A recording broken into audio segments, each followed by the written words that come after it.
আমি কানে কম শুনি। ওই যে আপনি যা বলতেছিলেন ওটাই বলেন। হ্যাঁ, আপনি যা বলতেছিলেন ওটাই বলেন। আমার মেয়েটারে এই 2.5 বছরও হয় নাই। আমার মেয়েটারে যেইভাবে এরা সবাই দইরা বেড়ে যে লোক যে আমার মেয়েটারে তোমার জন্য এমন না কিছু করছে, আইসে বা হুমড়ি খেয়ে পড়ছে। এই মেয়েরে নেওয়ার জন্য আমি মেয়েরে বিয়ে দিব না। আমার নাই অর্থ করি, আমার নাই কত সমস্যার ভিতরে আমার এই মেয়েটারে বিয়ে দেই। এই ছেলের সাথে এই ছেলে আমার এই মেয়ে ছাড়া বিয়ে করবে না। এই যে ও পার্থ ও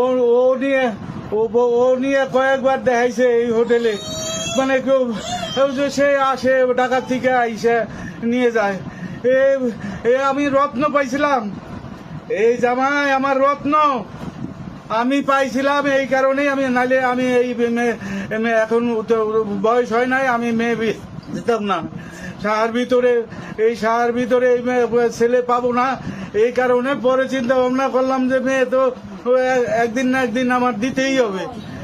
এই কারণে আমি বিয়ে দিলাম। আজকে এই যে দীর্ঘদিন একটা দিন আমার সওয়াল, আমার এক ছেলে, আমি, আমার বউ কেউ এদের বাড়িতে যাইতে পারি না এই মহিলার কারণে, এই শাশুড়ির কারণে। শাশুড়ি যে এত দরজাল আমাদের জানা ছিল না, কেউ আমাকে বলে নাই।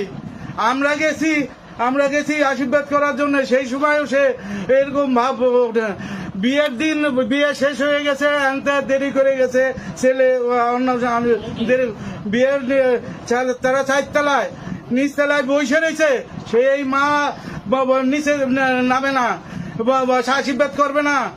তোরা এত দেরি করে আসলি কে? বউ পায়ে পাগল হয়ে গেছিস হ্যান ত্যান। আর এই যে ঢাকা ছিল যে সময়, একটা দিন আমি আমার বউ, আমি, আমার ছেলে পর্যন্ত যাইতে পারি নাই এই ইসের কারণে, এই মহিলার কারণে, এই শাশুড়ির কারণে।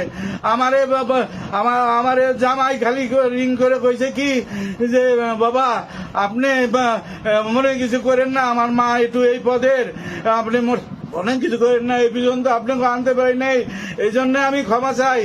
আমার জামাই যে রত্নের টুকরা, মাঝে মধ্যে আমার রিং দিয়ে বাবা কেমন আছেন, আপনার শরীরের অবস্থা কি, আপনার ওষুধপাতি ঠিক মতো খান না খান, কি করেন না করেন, কোনো কিছু লাগবে?